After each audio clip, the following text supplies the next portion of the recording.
പ്രേം, നമുക്കറിയാം ഇത്തരം അതിൻ്റെ നിയമവശങ്ങളൊക്കെ മാറ്റിവെച്ച് ചിന്തിച്ചാൽ ഇതിലൊരു രാഷ്ട്രീയ പ്രശ്നമായി കണ്ടുകൊണ്ടാണ് കോൺഗ്രസ് നേരെ ഹൈക്കോടതിയിലേക്ക് പോകുന്നത്. അയച്ചത് DCC പ്രസിഡന്റിനെ തന്നെയാണ്. എന്താണ്, അടിയന്തരമായി കോടതിയുടെ ഇടപെടൽ വരുത്തണം, ഈ പരസ്യങ്ങൾ കുഴപ്പമാണ്, കോടതിയെ കൊണ്ട് അങ്ങനെ പറയിച്ചാൽ അതൊരു രാഷ്ട്രീയ നേട്ടമായി ജനങ്ങളോട് അവതരിപ്പിക്കാം എന്ന് കരുതി പോകുന്നു. അതിലൊരു ഇടക്കാല ഉത്തരവിന് പോലും വാദിക്കുന്നു. ഇന്ന് ഒരു ഇൻ്ററിം ഓർഡർ വേണം എന്ന് പറയുന്നു. കോടതി അതിന് പോലും തയ്യാറാകുന്നില്ല. അപ്പോൾ അതിനകത്ത് കോടതി ചീഫ് ജസ്റ്റിസ് തന്നെ ചോദിച്ചൊരു പ്രധാനപ്പെട്ട കാര്യമുണ്ട്. The question of മെയിൻറ്റെയിനബിലിറ്റി of this petition, അതായത് ഈ പെറ്റീഷൻ നിലനിൽക്കുമോ എന്ന കാര്യത്തിൽ തന്നെ, ഒരു പൊതു താല്പര്യ ഹർജിയായി ഇത് നിലനിൽക്കുമോ എന്ന പ്രശ്നം ചീഫ് ജസ്റ്റിസ് തന്നെ ഓർമ്മിപ്പിക്കുന്നു. അപ്പോഴാണ് കോടതിയിൽ അഭിഭാഷകൻ പറയുന്നത്, ഒരു അഭിഭാഷകൻ എന്ന് തന്നെയാണ് വാർത്തകളിൽ കാണുന്നത്, അതായത് നിയാസ് പറഞ്ഞ പോലെ അഭിഭാഷകൻ ഇല്ലായിരുന്നു എന്നല്ല, അഭിഭാഷകൻ അപ്പോൾ പറഞ്ഞു അങ്ങനെയാണെങ്കിൽ ഈ മെയിൻറ്റെയിനബിലിറ്റി തർക്കം കോടതി പറഞ്ഞപ്പോൾ പറഞ്ഞു അങ്ങനെയാണെങ്കിൽ അത് ഒരു ഇടക്കാല ഉത്തരവ് പാസ്സാക്കണം എന്ന് കോടതിയോട് അഭ്യർത്ഥിക്കുന്നു അഭിഭാഷകൻ. അപ്പോൾ ചീഫ് ജസ്റ്റിസ് പറയുന്നത് വെച്ചാൽ ആദ്യം ഇതിൻ്റെ മെയിൻറ്റെയിനബിലിറ്റി, ഈ ഹർജി നിലനിൽക്കുമോ എന്ന് ആദ്യം പരിശോധിക്കാം, അതിനുശേഷം ഈ പെറ്റീഷൻ്റെ മെറിറ്റിലേക്ക് പോകാം എന്ന് പറഞ്ഞ ശേഷം ചീഫ് ജസ്റ്റിസിൻ്റെ ഭാഗത്തു നിന്ന് വന്നത് we are not convinced with the prima facie case, that's it. അതായത് ഈ കേസ് പ്രഥമ ദൃഷ്ടിയ തന്നെ നിലനിൽക്കുമോ എന്ന തരത്തിൽ കോടതിക്ക് ബോധ്യപ്പെട്ടിട്ടില്ല. ഇങ്ങനെയാണ് കോടതിയിൽ സംഭവിച്ചത്. അതായത് ഈ പരസ്യങ്ങൾ വീണ്ടും കേരളത്തിൽ ചർച്ച ചെയ്യുന്നതിനുള്ള ഒരു അവസരം കോൺഗ്രസ് ഈ കോടതിയിൽ പോയി അബദ്ധം പിണഞ്ഞ് വരുത്തി വെച്ചു. കോടതിയിലും അടക്കം വീണ്ടും തിരിച്ചടി ഉണ്ടാകുന്നു എന്ന രണ്ട് പ്രശ്നങ്ങൾ ഈ സാഹചര്യത്തിൽ, പ്രത്യേകിച്ച് നിയമസഭാ തെരഞ്ഞെടുപ്പ് അടുത്തിരിക്കുന്ന ഈ ഘട്ടത്തിൽ കോൺഗ്രസ് നേരിടുകയാണോ, അനുഭവിക്കുകയാണോ? അല്ല, തീർച്ചയായും ഞാനതിങ്ങനെ എൻജോയ് ചെയ്യായിരുന്നു. പക്ഷേ ശരത്ത് ആദ്യം പറഞ്ഞ ഒന്നിനോട് എനിക്ക് വിയോജിപ്പുണ്ട്. അതായത് നിങ്ങൾക്ക് അവിടെ പ്രോംപ്റ്ററൊക്കെ ഉണ്ട്, തോറ്റ കേസുകളുടെ എണ്ണം ഒക്കെ ഇങ്ങനെ ഇട്ട് പറയാം, എന്നിട്ട് പറയാം ചർച്ചയിൽ പങ്കെടുക്കാൻ ഓർമ്മയുണ്ടാവുന്നു. നമുക്കത് ഓർമ്മയൊന്നും ഉണ്ടാവില്ല എന്നേ. ഇത്രയും കേസുകൾ തോറ്റിട്ടുണ്ട് കഴിഞ്ഞ 10 കൊല്ലത്തിനിടയ്ക്ക്. ഇത് മുഴുവൻ ഓർത്ത് വെക്കാൻ പറ്റുമോ? അതിപ്പോൾ തൽക്കാലം നടക്കുന്ന കാര്യമല്ല.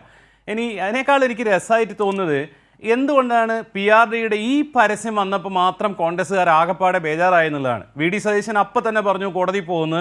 രമേശ് ചെന്നിത്തല ലൂസിഫറിലെ ഡയലോഗ് പറഞ്ഞു ഒരു മര്യാദ വേണ്ടേന്ന്. എന്താണ് ഇവർ ഇത്രയും പ്രകോപിച്ചിട്ടുള്ളത്?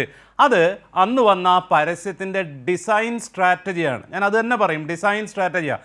1940s American broadcasting corporation radio ചാനലിൽ എന്താ പറയുക, അന്യഗ്രഹ ജീവികൾ, ആലിയൻസ് ലോകത്തെ ആക്രമിച്ചു, അമേരിക്കയെ കീഴ്പ്പെടുത്തി എന്നൊക്കെയുള്ള ഒരു റേഡിയോ നാടകം ടെലികാസ്റ്റ് ചെയ്തിട്ട് അമേരിക്കയിൽ മുഴുവൻ ആളുകൾ പേടിച്ചോടിയത്.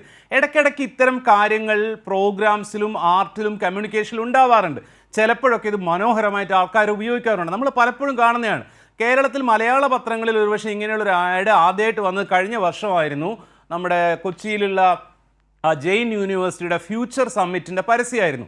എല്ലാവരും അത് ആസ്വദിച്ചിട്ടുണ്ടായിരുന്നു. പക്ഷേ ഈ തവണ വന്നപ്പോഴാണ് ഇത് ഭയങ്കര പ്രഹരമാവുകയും ഒരുപക്ഷെ കഴിഞ്ഞ 10 കൊല്ലത്തിനിടെ LDF സർക്കാരിൻ്റെ നേട്ടങ്ങളെ കാണിച്ചുകൊണ്ട് വന്നിട്ടുള്ള ഏറ്റവും മനോഹരമായ ക്യാമ്പയിനായിരുന്നു. അങ്ങനെ ക്യാമ്പയിൻ ചെയ്തു, അങ്ങനെ പരസ്യം ചെയ്തു എന്നുള്ളതാണ് ഇവരുടെ പ്രശ്നം. അതായത് അതിൻ്റെ കമ്മ്യൂണിക്കേഷൻ ഡിസൈനാണ് ഇവരുടെ പ്രശ്നം. പക്ഷെ അതിനെതിരെ കേസ് കൊടുക്കാൻ പറ്റില്ലല്ലോ. അതെങ്ങനെയാണ് ലീഗലി നിൽക്കുക? അതായത് നിങ്ങൾ കാര്യങ്ങൾ പറഞ്ഞോളൂ, പക്ഷേ ഇങ്ങനെ ആളുകൾക്ക് ഇഫക്റ്റീവായിട്ട് കമ്മ്യൂണിക്കേറ്റ് ചെയ്യുന്ന രീതിയിൽ കേസ് എന്താ പറയുക, പരസ്യം ചെയ്യരുത് എന്ന് പറയുന്നത്. ഇനി അല്ലാതെ കൃത്യമായ റൂളും എന്താ പറയുക സെക്ഷൻസിനും എഗെയിൻസ്റ്റ് ആണെങ്കിൽ നിൽക്കും. അങ്ങനെയാണെങ്കിൽ നേരത്തെയും പറയാമായിരുന്നു. ഇതിനകത്ത് അരുൺകുമാർ പലതവണ നേരത്തെ ഒരു ചർച്ചയിൽ ഞാൻ കേട്ടു, ഒരിടത്തും ഉമ്മൻചാണ്ടി സർക്കാരെന്നോ ഒരിടത്തും UDF സർക്കാരെന്നോ ഒന്നും മെൻഷൻ ചെയ്യുന്നില്ല. അഡ്വക്കേറ്റ് PM നിയാസ് കൃത്യമായിട്ട് പറഞ്ഞതുപോലെ കേരളത്തിൻ്റെ വികസനം എന്നുള്ളത് കാലാകാലമായിട്ട് ഇങ്ങനെ കണ്ടിന്യൂസ് ആയിട്ട് വരുന്നൊരു കാര്യമാണ്. നിങ്ങൾക്കത് സമ്മതിച്ചുകൂടെ? 20 വർഷം മുമ്പത്തെ കാര്യമല്ല 10 വർഷം മുന്നേ ഉണ്ടായിരുന്നത്, 10 വർഷം മുന്നത്തെ കാര്യമല്ല ഇപ്പോഴുള്ളത്. പക്ഷേ ഈ കഴിഞ്ഞ 10 വർഷം കൊണ്ട് കേരളത്തിന് ഉണ്ടായിട്ടുള്ള മാറ്റങ്ങൾ എന്ന് പറഞ്ഞാൽ അതിവേഗതയിലുള്ളതായിരുന്നു. നടക്കില്ല എന്ന് നമ്മൾ കരുതിയ പല കാര്യങ്ങളും നടക്കുന്നതായിരുന്നു. 10 വർഷം മുമ്പത്തെ കാര്യം ഓർമ്മിപ്പിക്കുന്ന സമയത്ത് നിങ്ങൾക്ക് അന്നത്തെ യാഥാർത്ഥ്യങ്ങൾ പറയാം, അതിൻ്റെയും പിറകിലെ യാഥാർത്ഥ്യങ്ങൾ അപ്പോൾ വിളിച്ചു പറയാം. ഇപ്പോൾ പറഞ്ഞ പോലെ C. അച്യുതമേനോൻ്റെ കാലത്ത് എന്തായിരുന്നു എന്നുള്ളത്. അതല്ലേ അതിൻ്റെ രാഷ്ട്രീയമായ രീതി. മറിച്ച് നേരെ പോയിട്ട് പോലീസ് സ്റ്റേഷനിൽ പോയിട്ട് എഴുതി കൊടുക്കുക. എനിക്ക് ആ മീശമാധവനിലെ സീനാണ് ഓർമ്മ വരുന്നത്. പിള്ളേച്ചനെ കണി കാണിച്ചതിന് അയാൾ കേസ് കൊടുക്കുന്നുണ്ട്. അപ്പോൾ SI പറയുന്ന പോലീസുകാരൻ പറയുന്നതേ ചന്തി കാണിച്ചു എന്നുള്ളത് കേസെടുക്കാൻ പറ്റില്ല CRPCയിൽ എവിടെയെന്ന്. എന്നിട്ട് അവർ അടുത്ത തെറിവാക്ക് പറഞ്ഞിട്ട് ഇറങ്ങി വരുന്നുണ്ട്. ഇതെങ്ങനെയാണ് കോടതിയിൽ? അതായത് ഫാക്ട്സ് ഇങ്ങനെ അറേഞ്ച് ചെയ്തിട്ടുള്ള ഒരു പരസ്യം വന്നിരിക്കുന്നു. ഒരു ഘട്ടത്തിൽ പറഞ്ഞിരുന്നത് മാധ്യമ സംസ്കാരത്തിനെതിരാണിത്, അതുകൊണ്ട് കേസ് കൊടുക്കുന്നതായിരുന്നു. മാധ്യമ സംസ്കാരത്തിൻ്റെ അതിൻ്റെ ഒരു ലോജിക്, അതിൻ്റെ ഒരു കമ്മ്യൂണിക്കേഷൻ പാറ്റേൺ ഇന്നോവേറ്റ് ചെയ്യുന്ന ഒരു സാധനത്തിനെതിരെ എങ്ങനെയാണ് ചെയ്യുക? ഇനി ഇലക്ഷനോടനുബന്ധിച്ച് ഇത്തരത്തിലുള്ള പരസ്യങ്ങൾ സർക്കാർ എക്സ്ചെക്കറിന് പണമെടുത്തിട്ട് ചെയ്യുന്നതിനോട് ധാർമ്മികമായ വിയോജിപ്പാണ് കോൺഗ്രസിനെങ്കിൽ അതിനോട് ഞാൻ പേഴ്സണലി യോജിക്കും. പക്ഷേ അപ്പോൾ ഒരു പ്രശ്നമുണ്ട്. 2016 ഉമ്മൻചാണ്ടി സർക്കാരിൻ്റെ കാലത്ത് എത്ര കോടി രൂപയുടെ പരസ്യം കൊടുത്തിരുന്നു എന്നും എത്ര കോടി രൂപ കുടിശ്ശികയായിരുന്നു എന്നും എത്ര കോടി രൂപയാണ് പിണറായി വിജയൻ സർക്കാർ കൊടുത്തത് എന്നുള്ള കണക്ക് വേറെ ആൾക്കാർ പുറത്തേക്ക് പറയും. തെലുങ്കാന സർക്കാർ എത്രയാണ് 2.5 കോടി സ്ത്രീകളെ കോടീശ്വരികളാക്കുന്നു എന്നുള്ള പരസ്യം മലയാളത്തിൽ ഇവിടെ സ്ഥിരമായിട്ട് കൊടുത്തുകൊണ്ടിരിക്കുന്നുണ്ട്. ഇനി അതുമാത്രമല്ല, സീരിയൽ കാണാൻ പറ്റുന്നില്ല പരസ്യം കാരണം, സിനിമ കാണാൻ പറ്റുന്നില്ല, മോഹൻലാലിനെ കാണാൻ പറ്റുന്നില്ല, KSRTC ബസ് കാണാൻ പറ്റുന്നില്ല എന്ന് പറയുന്ന രമേശ് ചെന്നിത്തലയുടെ പേഴ്സണൽ പരസ്യം കേരളത്തിലെ മൾട്ടിപ്ലക്സുകളിൽ ഇപ്പോൾ ഓടുന്നുണ്ട്. UDFന്റെ പരസ്യമല്ല, കോൺഗ്രസിന്റെ പരസ്യമല്ല, രമേശ് ചെന്നിത്തലയുടെ പരസ്യം. വോക്ക് എഗെയിൻസ്റ്റ് ഡ്രഗ്സ് എന്ന് പറഞ്ഞിട്ടുള്ള ഗംഭീര പരസ്യം തിയേറ്ററുകളിൽ ഈ ഇലക്ഷൻ കാലത്ത് ഓടുന്നുണ്ട്. എന്താണ് രമേശ് ചെന്നിത്തലയ്ക്ക് ഇപ്പോൾ പെട്ടെന്ന് ഡ്രഗ്സിനോടൊരു സംഗതി വന്നിട്ടാണോ? രമേശ് ചെന്നിത്തലയ്ക്ക് എവിടുന്നാണ് ഈ പരസ്യം കൊടുക്കാനുള്ള ഇത്രയും കാശ് വരുന്നത്? സിനിമ കാണുന്ന ആളുകൾക്ക്, ടിക്കറ്റ് എടുത്ത് കാണാൻ പോകുന്ന ആളുകൾക്ക് രമേശ് ചെന്നിത്തലയുടെ പരസ്യം കണ്ടാൽ സങ്കടം വരില്ലേ?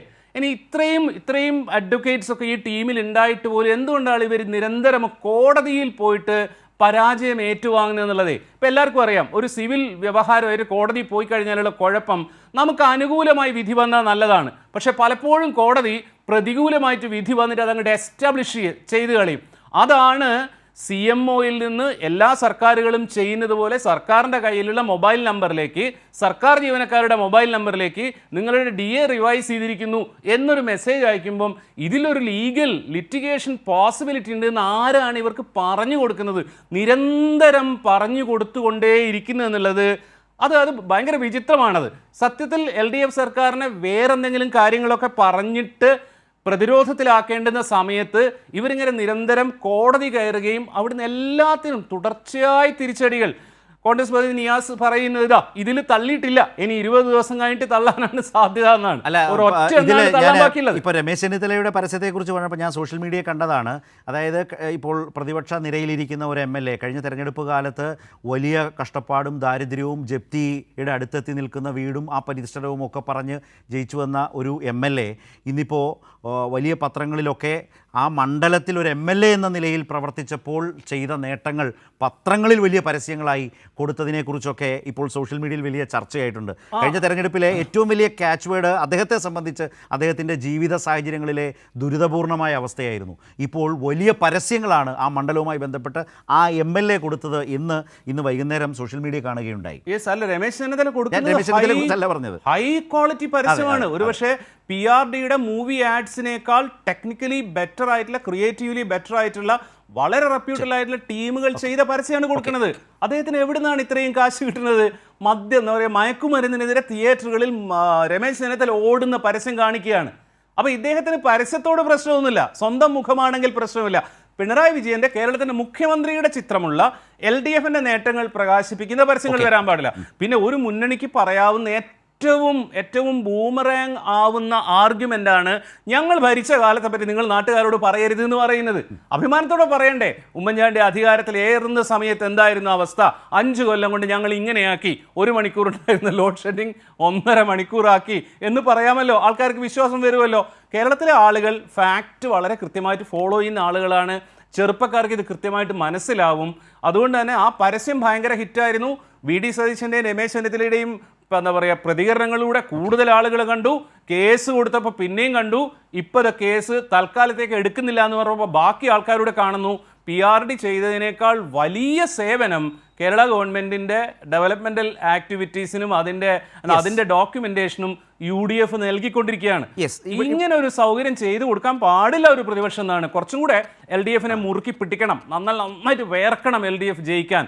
അതാണ് ഞാൻ എപ്പോഴും പറയുന്നത്. വളരെ എളുപ്പത്തിൽ കുറേ സീറ്റൊക്കെ കിട്ടി ജയിച്ചു കഴിഞ്ഞാൽ സച്ചിദാനന്ദ മാഷ് പറഞ്ഞ പോലെ കാരശ്ശേരി മാഷ് പറഞ്ഞ പോലെ അഹങ്കാരം ചെറുതായിട്ട് വരാൻ സാധ്യതയുണ്ട്. ഇതിപ്പോൾ ഫലത്തിൽ സച്ചിദാനന്ദനെ അനുസ്മരിച്ചു, കാരശ്ശേരി മാഷിനെയും പ്രേംകുമാർ അനുസ്മരിച്ചു എന്നുള്ള കൗശലമാണ് ഞാനതിൽ ശ്രദ്ധിച്ചൊരു കാര്യം.